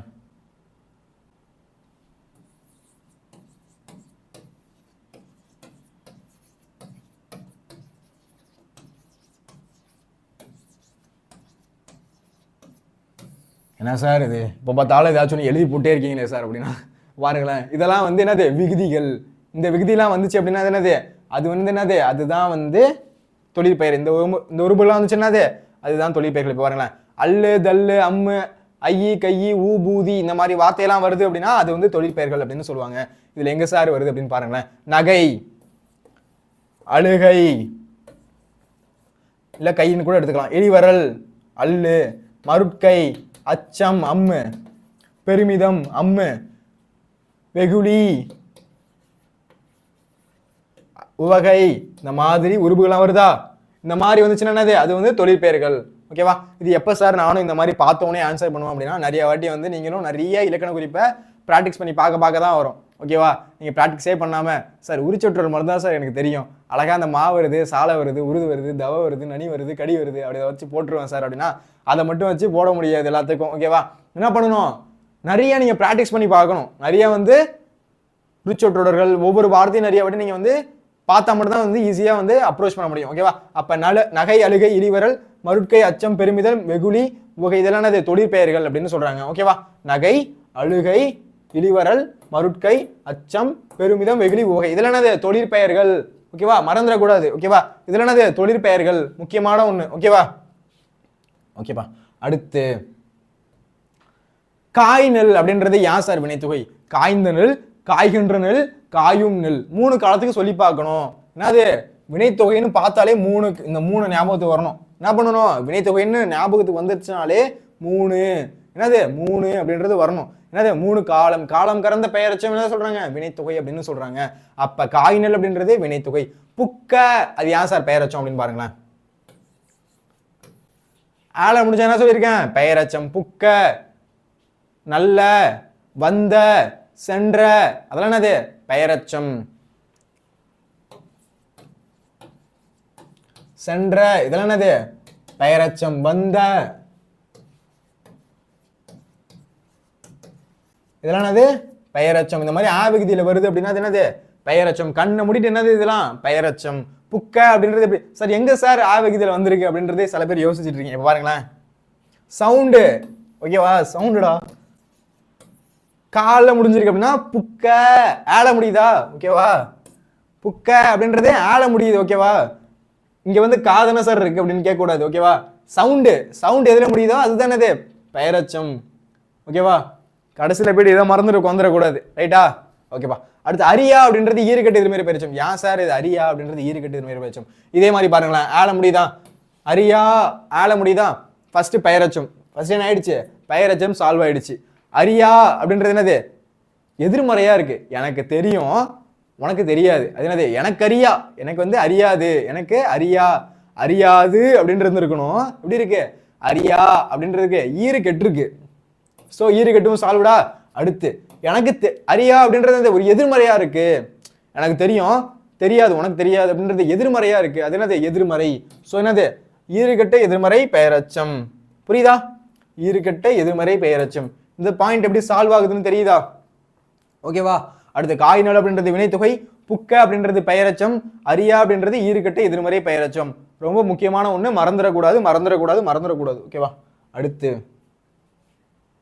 சார் ஏவல் பன்மை வினைமுற்றுகள்னு என்ன சார்? இப்ப பாருங்களேன், முன்னிலைன்னா என்ன சார் அப்படின்னா, நான் வந்து தன்மை, நானு, நாங்கள், நாங்க எல்லாரும் இருக்கோம், நான் என்னை பத்தி பேசுறேன், எங்களை பத்தி பேசுறேன், அந்த மாதிரி இருக்கிற சொற்கள்லாம் என்னது தன்மை. முன்னிலைன்னா என்ன சார், நீ, உங்களை, நீங்கள், நீவீர், நில்லீர் அந்த மாதிரி ஒரு வார்த்தையெல்லாம் வரும். எல்லீர் அந்த மாதிரி வார்த்தையெல்லாம் என்னது உங்களை பத்தி குறிப்பிடுறது. ஓகேவா? இது என்னது தன்மை முன்னிலை. படற்கைன்னு ஒரு வார்த்தை இருக்கே சார், அது என்ன சார் படற்கை அப்படின்னா என்னன்னு பாருங்களேன். நான் என்னை பத்தி குறிப்பிடுச்சு அப்படின்னா அது தன்மை, உங்களை பத்தி குறிப்பிடுச்சு அப்படின்னா அது முன்னிலை. படற்கை அப்படின்னா ஒன்றும் இல்லை, மற்றவங்களை பத்தி, உங்களை பத்தியும் இல்லை, என்னை பத்தியும் இல்லை, சம்மந்தமே இல்லாம நம்ம வேற ஒருத்தவங்களை குறிப்பிடுற மாதிரி, அவன், அவள், அவர், அது, இந்த மாதிரி வந்து உங்களை பத்தியும் இல்லாம என்னைய பத்தியும் இல்லாம இன்னொருத்தவங்களை பத்தி குறிப்பிட்டோம் அப்படின்னா அதுதான் படற்கை. புரியுதா என்ன சொல்ல வரேன்ட்டு? என்னை பத்தி குறிப்பிட்டா தன்மை, உங்களை பத்தி குறிப்பிட்டா அது முன்னிலை, உங்களை பத்தியும் இல்லை, என்னை பத்தியும் இல்லை, யாரையோ ஒருத்தவங்களை பத்தி குறிப்பிடுறோம் அப்படின்னா அதுதான் வந்து படற்கை அப்படின்னு சொல்றாங்க. அப்ப இந்த இடத்துல என்ன இருக்குன்னு பாருங்களேன், முன்னிலை அப்படின்னு குறிப்பிட்டிருக்கு. முன்னிலைனா யாரு, நீங்களை குறிப்பிடுறது. இப்ப பாருங்களேன், முன்னிலையில் உள்ள பலரை நோக்கி, முன்னிலையில் உள்ள பலர் ஒருத்தவங்க இல்ல பலர், அதுதான் என்னது பன்மை. சிங்குலா இருந்தா ஒருமை, இங்கிலீஷ்ல படிப்பீங்கல்ல, சிங்குலர் அப்படின்னா ஒருமை, ப்ளூரல் அப்படின்னா பன்மை. என்னது பேனா, நிறைய பேனா இருந்துச்சுன்னா பேனாக்கள், புரியுதா? நிறைய பேனா இருந்துச்சுன்னா பேனாக்கள். நீ, ஒரு ஆள் இருந்தீங்கன்னா நீ, நிறைய பேர் இருந்தீங்க அப்படின்னா நீங்கள். நான் மட்டும் இருக்கேன் நான், நிறைய பேர் இருந்ததுனால நாங்கள். அப்புறம் நான் நாங்கள் அப்படின்றது என்னது தன்மை. நீ நீங்கள் அப்படின்றதுல என்னது முன்னிலை. உன்னையும் குறிப்பிடாம என்னையும் குறிப்பிடாம எவனோ ஒருத்தர் என்ன சொல்றான், அவன் அவள் அவர்கள் அவர்கள் அதுகள் அப்படின்ட்டு குறிப்பிடுறோம், அது படற்கை. ஓகேவா? இது புரியுதா? இதுல ஒருமை பன்மை என்ன புரியுதா? ஒருமை அப்படின்னா ஒரு ஆளை குறிப்பிடுச்சு அப்படின்னா ஒருமை, ரெண்டு ஆளை குறிப்பிடுச்சு அப்படின்னா பன்மை. நம்ம என்ன பண்ணுவோம், ஒன்று இரண்டு அப்படின்னு குறிப்பிட்டு வருமா, அதுல என்னது பத்துகள், 10 தாண்டிடுச்சுன்னா பத்துகள், 20கள் அப்படின்றத எப்படி சொல்லுவோம், பன்மையில சொல்லுவோம். பேனா பேனாக்கள், சேரு நிறைய சேர் இருந்துச்சு அப்படின்னா நாற்காலிகள் அப்படின்னு சொல்லுவோமா, இதெல்லாம் என்னது பன்மை அப்படின்றது சொல்றோம். ஓகேவா? நிறைய இருந்துச்சுன்னா பன்மை, சிங்குலரா இருந்துச்சுன்னா அப்படின்னது அது வந்து என்னது ஒருமை. ஓகேவா? புரியுதா? நீ இவ்வளவு காத்து கட்டு கட்டுறேன், மறந்துடக்கூடாது, வர கேள்வி வரும்போது எழுதாமே இருக்கக்கூடாது. ஓகேவா? ஓகே. அப்ப என்னது முன்னிலை ஏவல் பன்மை வினைமுற்று அப்படின்றத பாக்குறோம். அதுல முன்னிலைனா என்னன்னு சொல்லிட்டேன், உங்களுக்கு குறிப்பிட்டது முன்னிலை.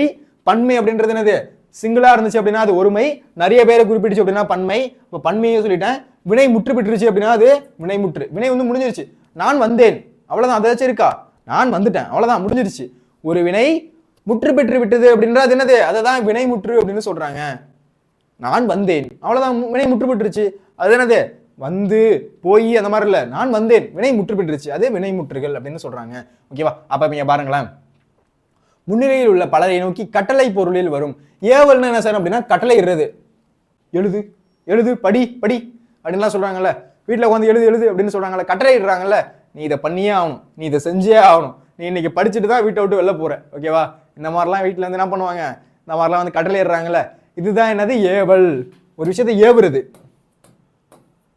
ஒரு விஷயத்தை ஏவணும், அது பேர் என்னது, அதுதான் வந்து ஏவல் அப்படின்னு சொல்றாங்க. இதை நீ செய், இதை நீ பண்ணு, இதை நீ பண்ணிட்டு தான் போகணும், இதை நீ செஞ்சுட்டு தான் போகணும் அப்படின்னு சொல்றாங்கல்ல, அதுதான் என்னது ஏவல். அதுதான் சொல்றாங்க ஏவல். புரியும்னு நினைக்கிறேன். ஓகேவா? இப்ப எக்ஸாம்பிள் பார்த்தா உங்களுக்கு புரியும் பாருங்களேன். இப்ப முன்னிலை ஏவல் பன்மை வினைமுற்றுகள் எனப்படும். இவை இர் ஈர் மின் அப்படின்ற விதியில வருமா, இரு ஈர் மின் இந்த மாதிரி வினைமுற்று இந்த மாதிரி விகுதிகளில் வந்துச்சு அப்படின்னா, சார் ஏன் சார் இவ்வளோ போட்டு குழப்பினீங்க, இது டேரெக்டாக சொல்லிட்டு போக வேண்டியது என்ன சார் அப்படின்னு கேட்பீங்க. சில பேர் என்ன பண்ணுவீங்க, எனக்கு எப்படி இருந்துச்சுன்னு சொல்லுங்க சார் அப்படின்னு கேட்பீங்கல்ல, அதுக்காக தான் அந்த ஃபார்முலா சொன்னேன். ஓகேவா?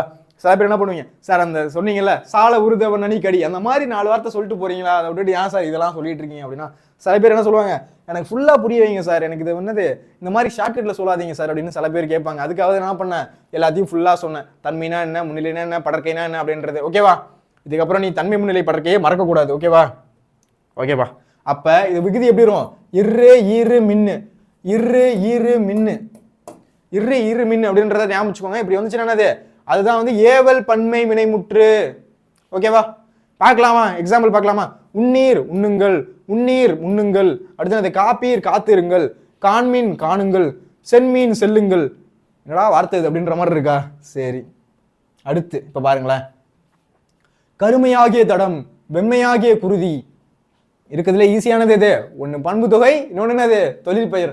அல்லு தள்ளு அம்மு ஐ கை ஊ, அது மாதிரி ஊ பூதி அப்படின்னு வந்துட்டே இருக்கும், கண்ணை மூடிட்டு போட்டே இருக்கலாம். இன்னொன்னு என்னது ஈஸியா ஒண்ணு பண்பு தொகை, மை விகுதி கெட்டிருக்கும், ஆகிய அப்படின்ற உறுப்பு மறைஞ்சிருக்கும். என்னது நிறம் அளவு சுவை குணம் தொழில், சாரி தொழில் வராது, குணம் எண், இந்த மாதிரி வார்த்தைலாம் வந்துச்சு அப்படின்னா அது பண்பு தொகை. கருமையா இருக்கு வெம்மையா இருக்கு பண்பு தொகை, கண்ணை மூடிட்டு போட்டு போயிட்டே இருக்கலாம். அடுத்து அடுத்து நான் சொல்லியிருக்கேன், ஊ அல்லது ஈல முடிஞ்சது அப்படின்னா அது என்னது, அதுதான் வினையச்சம். ஊ அல்லது ஈல முடிஞ்சதா அதுதான் வினையச்சம். பாருங்களேன், செவந்து ஊழ முடியுதா, செவந்து ஊழ முடியுதா, சினந்து ஊழ முடியுதா, சினந்து ஊழ முடியுதா, போந்து ஊழ முடியுதா, இது என்னது வினையச்சம். ஓகேவா? புரியுதா? அடுத்து உண்ண நீர் அப்படின்றது முன்னிலை பன்மை வினைமுற்று. போனதான் பார்த்தோம், என்னது ஈரு, ஈரு ஈரு மின்னு இந்த மாதிரி வார்த்தையை கொண்டு முடிச்சது அப்படின்னா என்னது, அதுதான் முன்னிலை பன்மை வினைமுற்று. ஓகேவா? இதை மறந்துடக்கூடாது. ஓகேவா? அதனால முன்னிலை பன்மை வினைமுற்று. அடுத்து ஓர் மீன் அப்படின்றது ஏவல் பன்மை வினைமுற்று. ஒரு விஷயத்தை ஏவுறாங்க. ஓர் மீன் அப்படின்றது என்னது? மின்னு இருந்துச்சுன்னா அது பன்மையை குறிப்பிடுது. அப்ப என்னது? இது பன்மை. வினைமுற்று பெற்றுச்சு, வினைமுற்று. ஒரு விஷயத்தை ஏவுறாங்க, அது ஏவல் பன்மை வினைமுற்று. ஓகேவா? அடுத்து சொற்ற திருந்திய அப்படின்றது என்ன சார் அப்படின்னா பாருங்களேன். பெயரச்சம். பெயரச்சத்தை மறந்துடவே கூடாது. ஓகேவா? ஆல முடிஞ்சது அப்படின்னா அது பெயரச்சம். சொற்ற திருந்திய ஆல முடியுதா? அதுதான் என்னது? பெயரச்சம். ஓகேவா? அடுத்து பாதகர் அப்படின்றது வினையாளனையும் பெயர். பாதகர் அரு ஒரு அண்ணு அந்த மாதிரி முடிஞ்சு என்னது? அது வந்து வினையாள் அணையும் பெயர். வினையாள் ஒரு அணையும் ஒரு பெயர். அது என்னது? வினையாள் அணையும் பெயர். பாதகர் அப்படின்றது ஒரு வினையாள் அணையும் பெயர். ஊன்ற ஊன்ற அப்படின்றது அடுக்கு தொடர். ஓகேவா? பிரிச்சா பொருள் தந்துச்சு அப்படின்னா அது அடுக்கு தொடர். பிரிச்சா பொருள் தரல அப்படின்னா அது அடுக்கு இரட்டை கிளவி. படபட படையை பிரிச்சா உங்களுக்கு இப்ப பாருங்களேன். பிரிச்சா பொருள் தருதா? பட அப்படின்றதாச்சும் பொருள் தருதா? கடை அப்படின்றதாச்சும் பொருள் தருதா? இந்த மாதிரி பிரிச்சா பொருள் தரல அப்படின்னா இரட்டை கிளவி. பிரிச்சு பொருள் தந்துச்சு அப்படின்னா அது அடுக்கு தொடர். ஊன்ற ஊன்ற அப்படின்றது என்னது? அடுக்கு தொடர். மறந்துடவே கூடாது. ஓகேவா? குள்ள நெறி திருடக்கூடாது. அந்த மாதிரி இதை மறந்துடவே கூடாது. ஓகேவா? ஓகேப்பா. மஞ்சள் பூசினால். ஒரு மஞ்சளை வந்து பூசினால் அப்படின்றது என்னது? ஒரு பண்பாகு பெயர். ஆகு பெயர்ல பண்பாகு பெயர்னு ஒண்ணு இருக்கு. ஓகேவா? ஆகு பெயர்ல என்னது? பண்பு குறிச்சுது அப்படின்னா அது பண்பாகு பெயர். மஞ்சள் எடுத்து பூசினால் அப்படின்றது என்னது? பண்பாகு பெயர். மஞ்சள் என்னும் பண்பு வண்ணத்தில் உள்ள கிழங்குக்கு ஆகி வந்தது, அதனால இது பண்பாகு பெயர். ஏன் அப்படின்னா ஒரு பண்பாகு ஆகு பெயர் ஒன்று வருது, அதுக்காக தான் சொல்றேன். ஓகேவா? அடுத்து இதை பாருங்களேன். வாய்த்த, ஒப்ப, கொடுத்த, ஈந்த. ஒரே ஒரு ஆளை முடிஞ்சிருது பெயரச்சம் மட்டும் ஈஸியா. ஓகேவா? ஓகேவா? கவா அன் அப்படின்றது என்னது? ஒரு செய்யுளு செயலபடை. என்ன இருக்கு? கவா அன் அப்படின்றது எப்படி இருக்கு? செய்யுளு செயலபடைன்னு வந்திருக்கா? அடுத்து சால உருதவ நனி கடி தடை அந்த மாதிரி வார்த்தை. இன்னொரு வார்த்தை இருக்குப்பா, உரிச்சுட்ற இருக்கு. இந்த ஒரு வார்த்தை நான் உங்கள்கிட்ட சொல்லலை. சால உருதவ நனி கடி தடை. தடையும் உண்டு. தடை தடை அப்படின்றது என்னது? தடக்கை அப்படின்றது என்ன? உரிச்சொற்றொடர். தடையும் சேர்த்துக்கோங்க. சால உருதவ நனி கடி தடை இந்த வார்த்தையும் உண்டு. இது என்னது? இதையும் உரிச்சொற்றொடர்.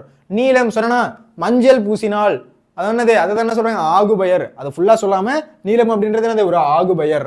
ஆகு பெயர் 16 வகைப்படும். நீட்டளவே ஆகு பெயர், எண்ணளவே ஆகு பெயர், முகத்தளவே ஆகு பெயர். அந்த மாதிரி ஆகு பெயர் நிறைய வகைகள் இருக்கு. நீங்க சின்ன கிளாஸ்ல படிச்சிருக்கலாம். ஓகேவா? சார் ஸ்கூல்ல ஒன்று பண்ணுவாங்கல்ல, சார் சின்ன 10th ஸ்டாண்டர்ட்ல இருந்தா நீங்க மேல் வகுப்புல படிப்பீங்க அப்படின்னு சொல்றாங்க சார். மேல் வகுப்பு போனா இங்க வந்து சின்ன கிளாஸ்ல நீங்க படிச்சிருப்பீங்க அப்படின்ட்டு டேரக்டா போறாங்க சார். அந்த மாதிரி நான் எங்கேயுமே படிக்கல சார் அப்படின்ற மாதிரி இருக்கா. ஓகே, இதை பார்த்துவோங்க. அதுக்காக தான் உங்களுக்கு எக்ஸாம்பிள் அப்படின்றது வச்சிருக்கேன். மஞ்சள் பூசினால் அப்படின்றது என்னது? ஒரு பண்பாகு பெயர். மஞ்சள் பூசினால் அப்படின்றது பண்பாகு பெயர். அப்ப நீலம் அப்படின்றது என்னது? ஒரு ஆகு பெயர். ஓகேவா? புரியுதா? அடுத்து அருந்திரல், நெடுவழி, வெள்ளருவி, நெடுவேல், நன்மொழி, நன்னாடு. இதெல்லாம் பண்பு தொகை. ஓகேவா? பண்பு தொகையோட 100வது வாட்டி சொல்லியாச்சு. இது என்னது? இதுதான் பண்பு தொகை அப்படின்னு சொல்றாங்க. ஓகேவா? அடுத்து கடல் தானை அப்படின்றது என்னது? ஓமை தொகை. ஓகேவா? கடல் தானை அப்படின்றது என்னது? ஓமை தொகை. அரவக்கடல் அப்படின்றது 2ஆம் வேற்றுமை உருவும் பயனும் தொக்க தொகை.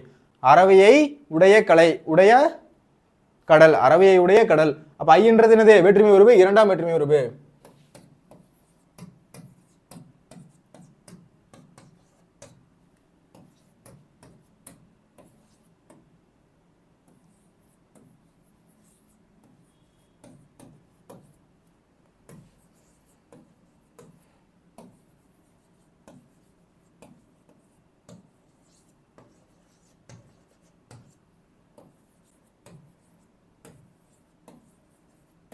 ஐ ஆள்கு இன்னதுகன். ஃபர்ஸ்ட் இதான் வேற்றுமை உருபுகள். முதல் வேற்றுமைக்கு என்ன கிடையாது அப்படின்னா உருபு கிடையாது. 8ஆம் வேற்றுமைக்கும் உருபு அப்படின்றது கிடையாது. விழி அப்படின்னா அழைத்தல்னு பொருள். 8ஆம் வேற்றுமையில ஒரு விஷயத்தை அழைக்கிற மாதிரி இருந்துச்சு அப்படின்னா அதை விழி வேற்றுமை அப்படின்னு சொல்லுவாங்க. எழுவாய் வேற்றுமை ராமன் வந்தான் அப்படின்றது எப்படி இருக்கு? எழுந்து நின்றுருக்கு. ராமன் வந்தான் அப்படின்றது எழுந்து நின்றுருக்கு. அதனால இது எழுந்து நின்று அப்படின்னது அதை எழுவாய் வேற்றுமை அப்படின்னு சொல்றோம். மீதி இருக்கிறதுலாம் வந்து வேற்றுமை உருபுகள். ஐ ஆள்கு இன்னதுகன் அப்படின்றது வேற்றுமை உருபுகள். ஐ அப்படின்றது 2ஆம் வேற்றுமை உருபு. ஓகேவா? அப்ப இங்க பாருங்களேன், கடல் தானே அப்படின்றது என்னது? சாரி, அரவக்கடல் அப்படின்றது என்னது? தண்ணீர் குடம். நான் உங்களுக்கு இந்த எக்ஸாம்பிள் சொன்னா புரியும் பாருங்களேன்.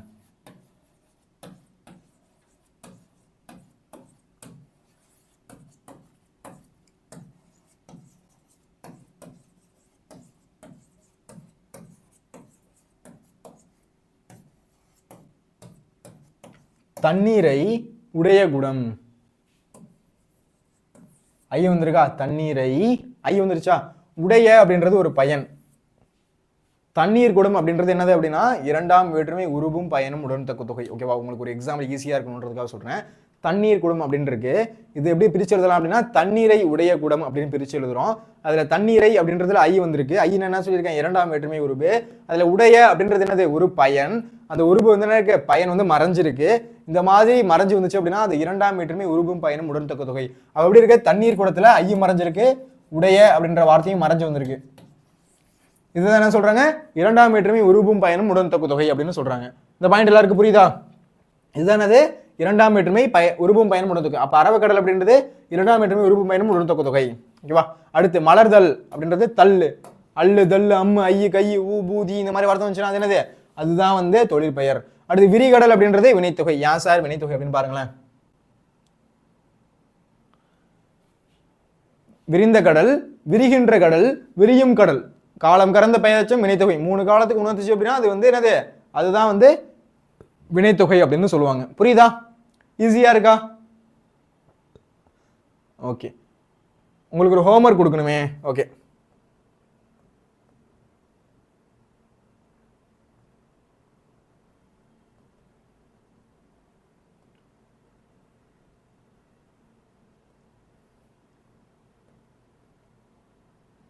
ஓகே, ஒரு ரீகேப் மாதிரி பார்த்துடலாம். ஓகே, இந்த மாதிரி செந்தமிழ், செந்நிறம், செம்பருதி அந்த மாதிரி வந்துச்சுன்னா அது பண்பு தொகை. சிவந்து ஊ அல்லது ஈல முடிஞ்சுன்னா அது வினையச்சம். அடுத்தது வியர்வை வெள்ளம் அப்படின்னு வந்துச்சுன்னா அது உருவகம். முத்து முத்தாய் அப்படின்றது அடுக்கு தொடர். ஓகேவா. உயர்ந்தோர் அப்படின்றது வினையாளர் பெயர். வெங்கதிர் அப்படின்றது பண்பு தொகை. இல்லாத அப்படின்றது இடைக்குறை. அடுத்து அது பார்த்துருந்தோம். செய்யுள் செயல், சொல்லி செயல் அப்படின்றது பார்த்தோம். வளை அப்படின்றது சொல்லி செயலப்படை. பொய்யா அப்படின்றது ஈறுகட்டு திருமறை பெயரச்சம். புதுப்பெயல், கொடுங்கோல் அப்படின்றது பண்பு தொகை. ஓகேவா. டக்குன்னு சொல்லிடுறேன், நான் முன்னாடியே உங்களுக்கு எல்லாம் எக்ஸ்பிளைன் பண்ணிட்டேன். ஓகேவா. உள்ளது அப்படின்றது இடைக்குறை. மாதவம் அப்படின்றது உரிச்சொற்றொடர். தாழ்கடல் அப்படின்றது வினைத்தொகை. சற்றவர் அப்படின்றது வினையாளரின் பெயர். நுந்தை அப்படின்றது நும் தந்தை என்பது மருவு. ஓகேவா. அடுத்து என்னது செய்யுள் செயல் அப்படின்றது பார்த்துருந்தோம். நான் பிடிஎஃப் அப்படின்றது கீழே லிங்க் பண்றேன், டவுன்லோட் பண்ணி படிச்சு பாருங்க. ஓகேவா. நான் இது எல்லாமே எக்ஸ்பிளைன் பண்ணி கொடுத்துருப்பேன். செய்யுள் செயல்பட என்ன, சொல்லி செயல்பட என்ன, அது மாதிரி என்னது ஒவ்வொரு வார்த்தை இடைக்குறை என்ன அப்படின்றத நான் வந்து எக்ஸ்பிளைன் பண்ணி கொடுத்துருப்பேன். ஓகேவா. அதை நீ அடுத்து பார்க்கலாம். ஓகேவா. வயங்கு முடி அப்படின்றது வினைத்தொகை. அடையா அப்படின்றது ஈர்கட்டு இது மாதிரி பெயரச்சும். அறிவும் புகழும் அப்படின்றது எண்ணுமை. சிறார் அப்படின்றது சினரை அளபடை. அடுத்து மலரடி அப்படின்றது ஓமை தொகை. அடுத்து வளர்தலம் அப்படின்றது வினைத்தொகை. மாமயிலை அப்படின்றது உரிச்சொற்றொடர். அடுத்து பெருங்கடல் அப்படின்றது பண்பு தொகை. உலாது செய்யுள் செயல்படை. வெறி அப்படின்றது சொல்லி செயல்படை. அடுத்து ஆடலும் பாடலும் எண்ணுமை. தொல்நெறி அப்படின்றது பண்பு தொகை. நகை அழுகை இளிவரல் மறுக்கை அச்சம். பெருமித வெகுளி வெகுவை அப்படின்றது தொழிற்பெயர்கள். அடுத்து காய்நெல் அப்படின்றது வினைத்தொகை. புக்க அப்படின்றது பெயரச்சம். அரியா அப்படின்றது ஈறுகட்டு இது மாதிரி பெயரச்சம். ஓகேவா. அடுத்து என்ன பார்த்துருந்தோம், முன்னிலை ஏவல் பன்மை வினைமுற்று அப்படின்றது பார்த்துருந்தோம். ஓகேவா. கருந்தடம் அப்படின்றது வெங்குருதி அப்படின்றது பண்பு தொகை. செவந்து, வெந்து, சினந்து, போந்து அப்படின்றது வினையச்சங்கள். உன்னலேர் அப்படின்றது முன்னிலை பன்மை வினைமுற்று. ஓர்மீன் அப்படின்றது ஏவல் பன்மை வினைமுற்று. சொற்ற திருந்தி அப்படின்றதெல்லாம் பெயரச்சங்கள். அடுத்து பாதகர் அப்படின்றது வினையாளரின் பெயர். ஊன்ற அப்படின்றது அடுக்கு தொடர்கள். அடுத்து வாய்த்த அந்த மாதிரி ஆள முடிஞ்சது அப்படின்றது அதை வந்து பெயரச்சம் அப்படின்னு சொல்லுவோம். ஓகேவா. புரியுதா? ஓகே, மலரடி என்ன அப்படின்றத பிடிஎஃப் படிக்கணும். ஆனா அதுக்கு முன்னாடி வீடியோ கீழே இப்ப கமெண்ட் பண்ணணும். நான் இப்ப உங்களுக்கு 2 நிமிஷத்துல என்ன பண்ணேன், கடைசியா உள்ள எல்லாத்தையும் சொல்லிட்டேன். இப்ப நீங்க என்ன பண்ணுங்க, வீடியோ முடிஞ்சதுக்கு அப்புறம் மலரடி அப்படின்றது என்ன தொகை அப்படின்றத கீழே கமெண்ட் பண்ணணும். ஓகேவா. மலரடி அப்படின்றது என்ன தொகை அப்படின்றத கீழே கமெண்ட் பண்ணணும். இந்த வீடியோ உங்களுக்கு பிடிச்சிருக்கு அப்படின்னா ஒரு லைக் போடுங்க, கமெண்ட் பண்ணுங்க. போர்டு எக்ஸாம் படிக்கிற உங்க ஃப்ரெண்ட்ஸ்க்கு ஷேர் பண்ணுங்க. மறக்காம நம்ம சேனலை ஃபாலோ பண்ணி சப்ஸ்கிரைப் பண்ணுங்க. இது போன்ற வேற என்ன வீடியோஸ் வேணும் அப்படின்றத கீழே கமெண்ட் பண்ணுங்க. இதுக்கப்புறம் உங்களுக்கு என்ன இருக்க போகுது அப்படின்னா இயல் 1ல இருந்து இயல் 8 வரையும், இயல் 1ல இருந்து இயல் 8 வரையும் இருக்கிற புக் பேக்